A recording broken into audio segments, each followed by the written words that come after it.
This is the Effing One Podcast, Australia's only Formula One podcast with Adam and Luke. G'day and welcome to Effing One Podcast. It's now proudly brought to you by Pete's new manufacturing of meat. It's called Pete's Meat. That's right, producer Pete has launched a new meat-only brand. If you want it killed and eaten, join on to Pete's Meat.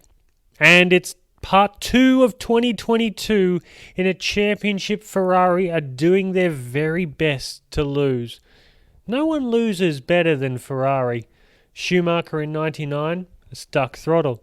If it wasn't for that and him breaking his leg, he would have won the world title easily because, hey, Eddie Irvine nearly won it, so I'm pretty sure Schumacher would have won it very, very simply. Felipe Massa, 2008. How many botched pit stops and general fuckwittery were going around in 2008? And now it's Charles Leclerc. They have no idea when it comes to strategy. When you think masterclass of strategy, do you think of Ferrari? No, not at all.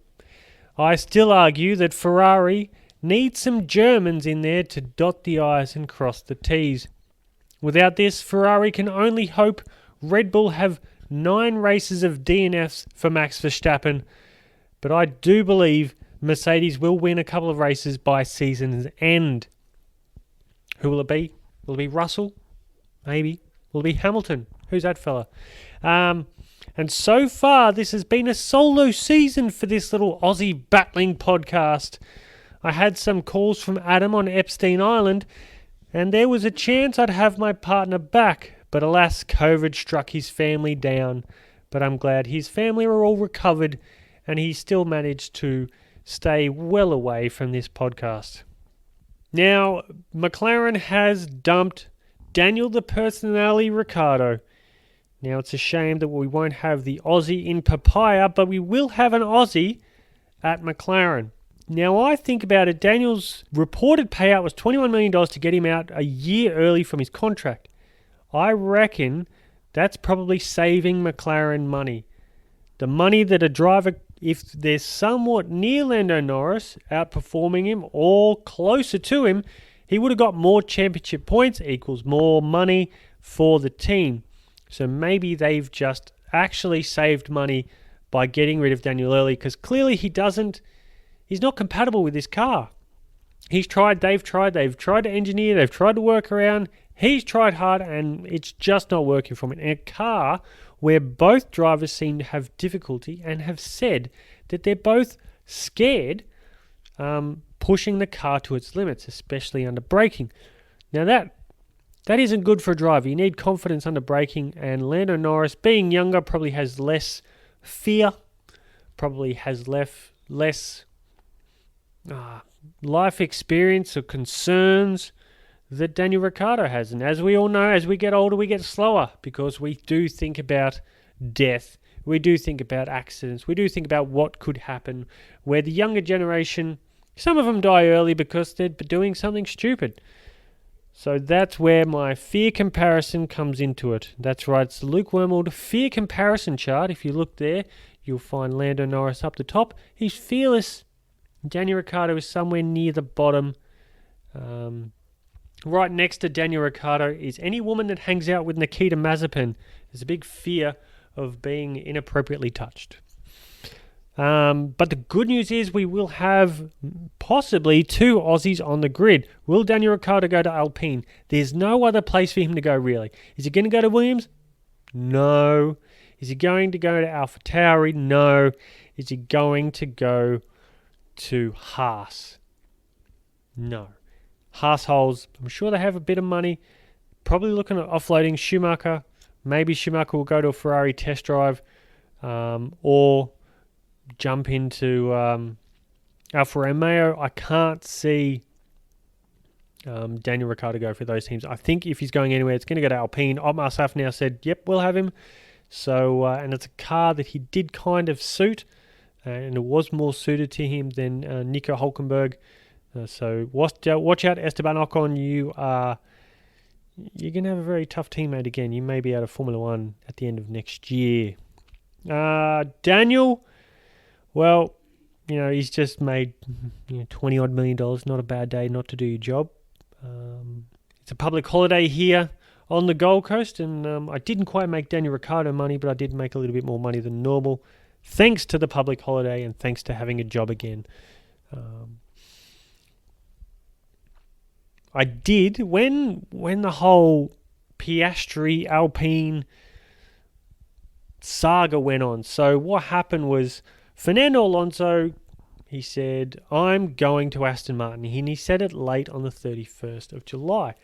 Now, Alpine had an option on Oscar Piastri, the Australian Formula 3, Formula 2 champion, and back-to-back years. He's having a year off. He will be doing some free practice sessions still with Alpine because they've got no one else to jump in the car. So it's going to be him. It's got signed under his initial contract, but they had an option on him until the 31st, so they had to sign him. But they were hoping to get Alonso. Now, everyone's saying that they've done the dirty. Oscar's done the dirty on Alpine, and Fernando Alonso's just done the dirty on them as well. But listen, Fernando Alonso is driving very well. It's quite clear and simple. The man is very high on the Luke Wormwood fear chart. He is fearless. He's a great driver, and he's still doing a very good job. He is doing better than Esteban Ocon. Championship points, it doesn't really take into account how much quicker Fernando Alonso has been. He's had a lot of DNFs. He's had a lot of mechanical issues. So you can't really look at championship points. At the end of the year, that's probably what anyone will look at, but we all know Fernando Alonso has been better than Esteban this year. Saying that, Fernando pulled out. He's gone, you know what? He wanted a multi-year deal with Alpine, and Alpine said, we'll give you 1 year with less money than Ocon. That's right, a two-time Formula One champion. They're saying we're taking his age into consideration. He's 40 and he's still kicking his ass. But you would rather offer Fernando Alonso a single year. He wanted multiple years, 2 or 3. A single year and get paid less. That's right, less than Esteban, the French stick Ocon. Now, just imagine if that's you. You've won 2 World Championships. You are holding up your end of the bargain in terms of driving fast and being a good driver, being good for the team, being very uplifting. If it wasn't for Fernando Alonso, Esteban Ocon wouldn't have won the Hungarian Grand Prix, and therefore wouldn't have had a multi-year extension, and he wouldn't be in the position that he's in today. So it's down to Alonso for holding up Hamilton. And also, by holding up Hamilton, if he let Hamilton go within 1 lap, Ocon doesn't win, Lewis wins the championship. Go figure. Fernando Alonso fucked him again. With Esteban Ocon on that year, again, no win, no recurring of a contract. He gets a new teammate in. Oscar's probably already in Formula One. But Oscar, he had an option. Mark Webber, Fernando Alonso, very good mates. And I'm guessing Mark Webber didn't want Oscar to go to Alpine. He doesn't think they're strong enough. Even though this year they're fighting with McLaren. So he said to Fernando, I'm guessing, why don't you delay until very late, announce it dinner time. So no one's going to be signing contracts late that night. Fernando comes out, I'm going to Aston Martin. Couple days later, Alpine goes, we'd like to announce Oscar Piastri is going to be with Esteban Ocon, the French stick. Then Oscar Piastri says, I will not be driving for Alpine. What they came out with is false. I will not be driving for Alpine coming next year. I was like, this isn't fair to Alpine. Oscar Piastri's done the dirty on Alpine, blah, blah, blah. Alpine had their option. Their option was Fernando Alonso. They weren't going to take him. If Fernando said, yep, I'll sign up for a year, guess what? He's on the sidelines for another year. Or they'll try and pitch him off to fucking Williams. Whoop-de-doo. So, by having a little chat Mark Webber into Fernando Alonso, make it wait. His options from August 1, he was a free agent. He could sign with whoever he wanted. Alpine was too late to get the signature on the dotted line. Guess what happens? McLaren pick it up. The contract recognition board says, yep, the contract with Oscar Piastri is to McLaren. Now it's only down to McLaren to get a number from Daniel to actually pay him out. I had a wild theory, a very insane, silly theory that got Adam, my former co-host, excited about joining AlphaTauri. So my idea was Mark Webber has ties with Red Bull. Red Bull owns two teams. Red Bull own Red Bull Racing and AlphaTauri. Mark Webber, with his connections with Red Bull and Porsche, Fernando Alonso, sign him late. He signs as a second driver to AlphaTauri. He wins against Pierre Gasly. Then he jumps into the Red Bull team next to Max Verstappen. That was my insane theory. It turns out it was incredibly wrong. But unfortunately, so, I had to bite the bullet. Not a lot of my predictions are wrong. And I will own up to this one. I was very excited at that possibility. I think everyone was sure it was going to be McLaren. I was taking Daniel Ricciardo at his word, saying I will be driving for McLaren next year. And he had a contract too. But yeah, we got shafted. I was thinking that maybe Max could take on Oscar. If you're going to have to beat Max Verstappen, you might as well do it in the same car so you know you're just as quick. It was a tantalizing idea, but I was incredibly wrong. He will not be against Max Verstappen at Red Bull Racing. And I thought, Mark Webber ties with Porsche. Porsche got a 50-50 deal with Red Bull Racing into the future. That was my tie-in. He's got Porsche in one pocket. He's got Red Bull Racing, especially Red Bull Dietrich Mateschitz, the owner of Red Bull, the energy drink. Mark Webber tweaking some nipples, making it happen.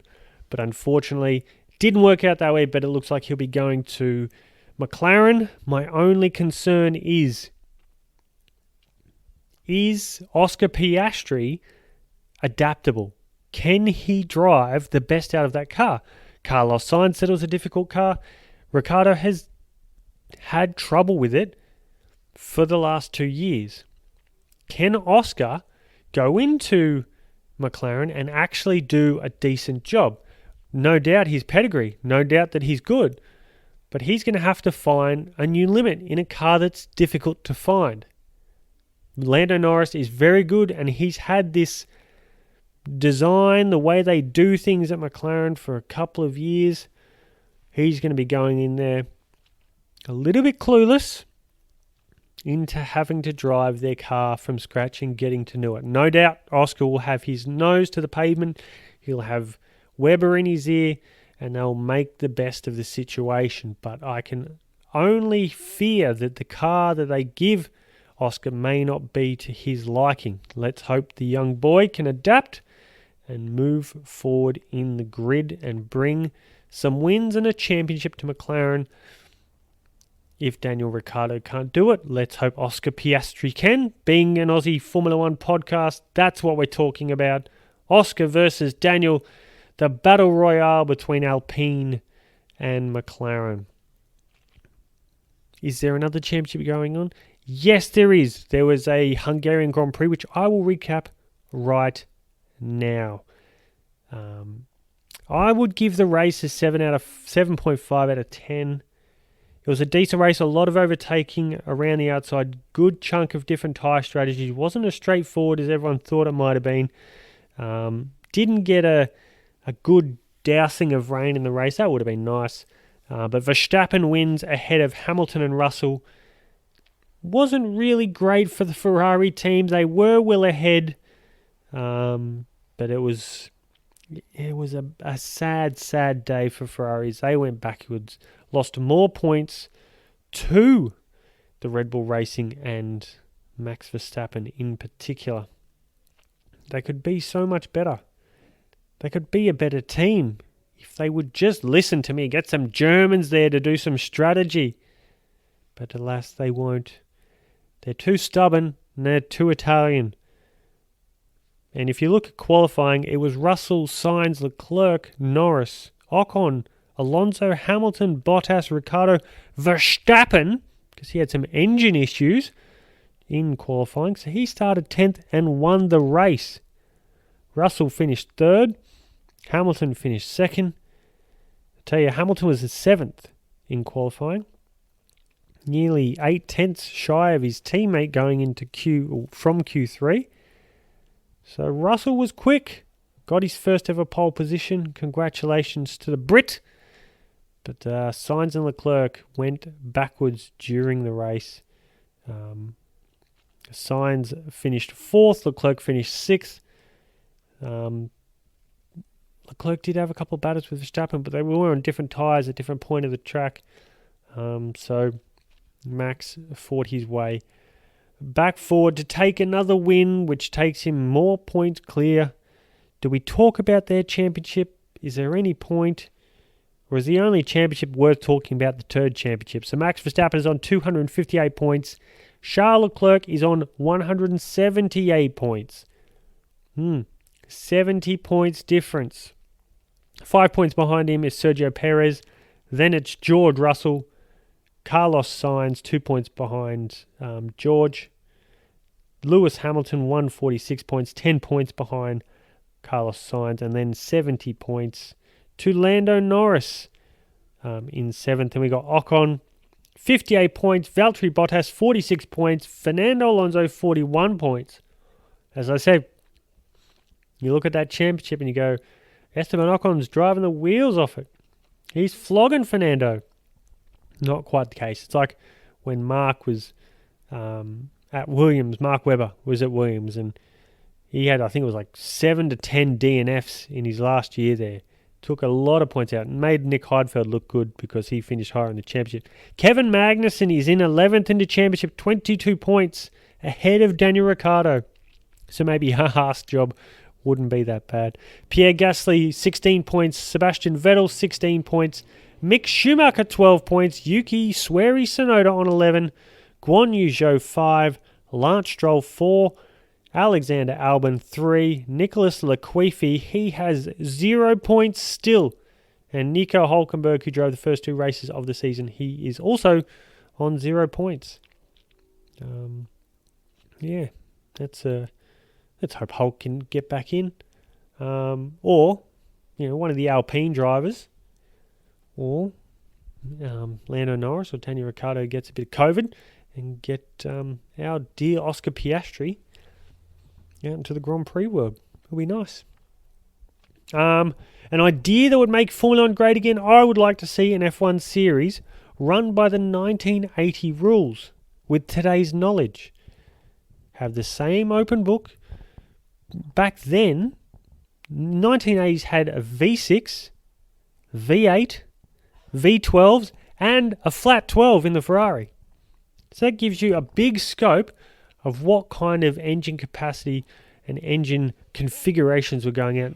Opening the book to these old regulations, but with a modern twist of the brains of newies and all these engine developers making any type of engine they want within those regulations, making those cars as quick and as interesting as they used to be and as light as they used to be.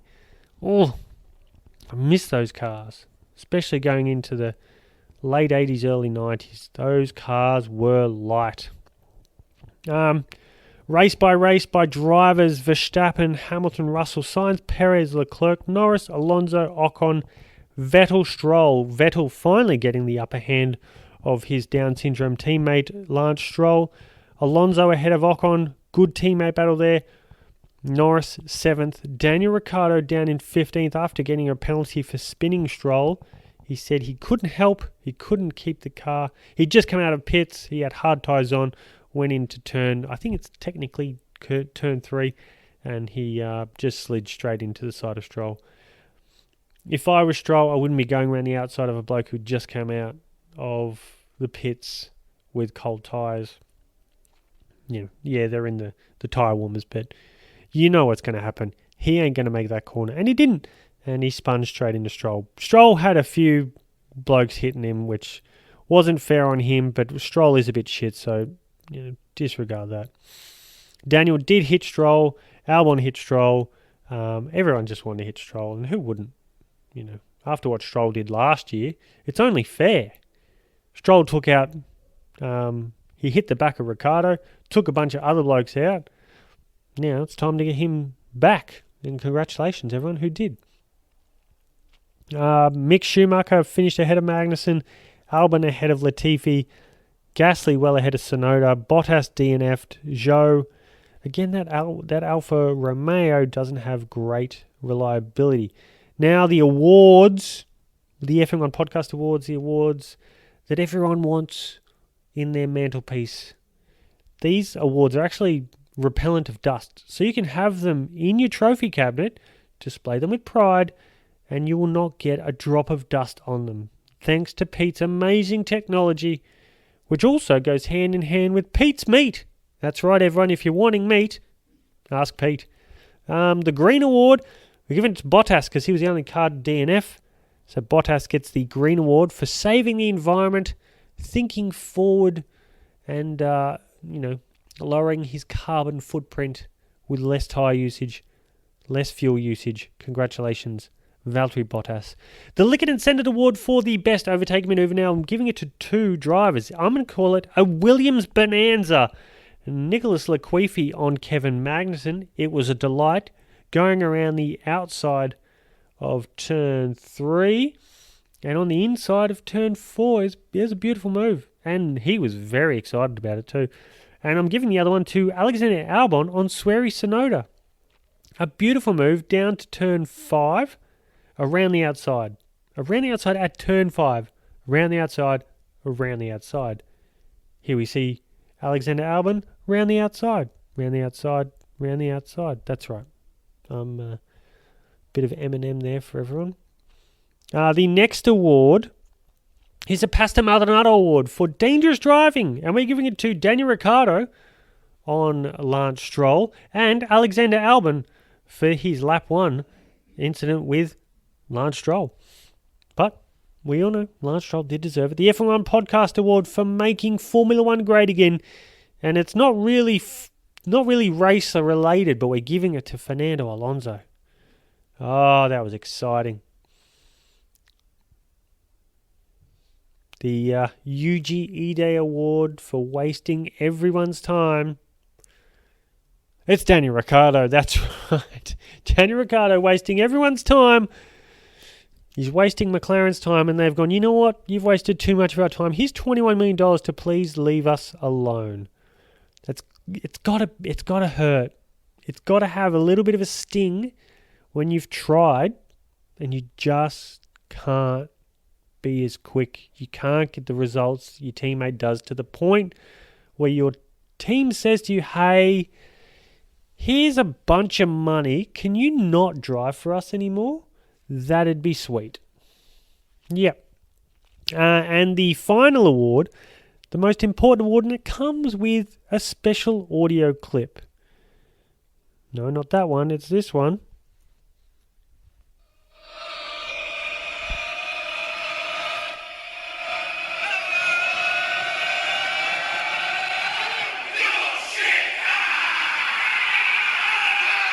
That's right. It's the Your Shit award. Everyone's favourite award of the podcast that only comes with a special audio clip. And it's giving to Sueri Tsunoda, because guess what, Tsunoda? Your shit. Don't know how that bloke's going to have a drive next year. Hamilton got the fastest up at the 1 minute 21.386. Fastest pit stop was a 2.19 second pit stop. Super fast. 4 tyres off, 4 tyres on, press the go button, and Red Bull Racing had it done. Congratulations. And the driver of the day was Mad Max Verstappen. Oh, what a shithead he is. The Turd Championship. And let's dive into that cesspool of squelchiness. It's not mud. That's turd. Latifi is well ahead on 126 ahead of Sueri Tsunoda. 114 negative points. Now, this is a very indicative championship, if there's anything. It really tells you who's shit and who isn't. Latifi and Tsunoda straight off the bat, straight out of winning the Yuji Ide Award and the Your Shit Are Award. Sorry, the Yuji Ide Award was for Daniel Ricciardo. But Latifi, Swery Tsunoda. Then Junior Schumacher, again, could be out of a drive. Great Wall of China, Guan Yu Zhou, 98 negative points. Suck My Balls Magnussen, negative 90 points. The TIE Fighter, Alexander Albon, negative 88 points. Pierre the Gasman Gasly, negative 75 points. And the Tijuana Tussler linking arms with Minifon's Carlos Sainz on negative 65 points. The personality Daniel Ricciardo, negative 56 points. Now, I'll give you a bit of a hint. Daniel Ricciardo is a long way away from Chuck Norris. It's 22 points in the third championship. That's right. It's a long way. Barros Bottas, he is flying the flag. If it wasn't for mechanical DNFs, I don't think Bottas would be in the third championship at all. Fingerboy Sebastian Vettel is on negative 46 points. The chosen one, Charles Leclerc, negative 43 points. The Fonz, Fernando Alonso, negative 41. Chuck Norris, 34. Mad Max Verstappen, he's negative his own race number. I won't even say that number. You'll know what it is. Daddy Boy Stroll, negative 28. That's right. Stroll is less shit than a Fingerboy Sebastian Vettel. Can't deny that. Boy George Russell, negative 18 points. French stick Esteban Ocon, negative 16 points. The talented Nico Hulkenberg, negative 14 points. And the douche canoe, Lewis Hamilton, negative 4 points. The tips, the totals we're at the moment, we're tied. Pat and Luke is 174, Cliff 171, Jim 168, T on 156, and Pete on 152. Oh, it's tight. We should have a third championship for the tips, because Pete is well ahead in that championship. What's next? The next race, that's right. The Belgian Grand Prix, the beautiful track of Spa-Francorchamps in the beautiful Stavelot region of Belgium. I will be sitting eating a truckload of Fritz and waffles. I'm going to carb it up this weekend to celebrate the Belgian Grand Prix. The circuit is 7.004 kilometers of beautiful, flowing, undulating track. Oh, I tell you what, if you could have a wet dream of a Formula One track, it would be this one. The Belgian speaking a mixture of German, and French, and Flemish, because by God, that Flemish is sexy. The first Grand Prix is 1950, 44 laps of this massive track. It's 308.052 kilometers. The lap record is Valtteri Bottas in 1 minute 46.286. Set back in 2018. The tyres, I know you're all interested in this one. The C2, C3 and C4, the three middle compounds of Pirelli. Now the interesting bit that no other podcast is going to tell you about. The starting pressures, it's 25 psi on the front tyre and 22.5 psi on the rear tyre. The front tyre, negative 2.75 degrees of camber and 1.5 degrees rear camber, negative camber. You won't hear that kind of information on any other podcast. I don't know, I don't listen to any others, but I'm sure they don't talk about that because it's silly, and that's what we do. Just remember, as we all know, it's subject to change after free practice 2, the PSIs. So don't take my word for it if that changes. The weather, it's going to be wet Friday, Saturday clearing in the afternoon, Sunday it's clear, but it's still cold.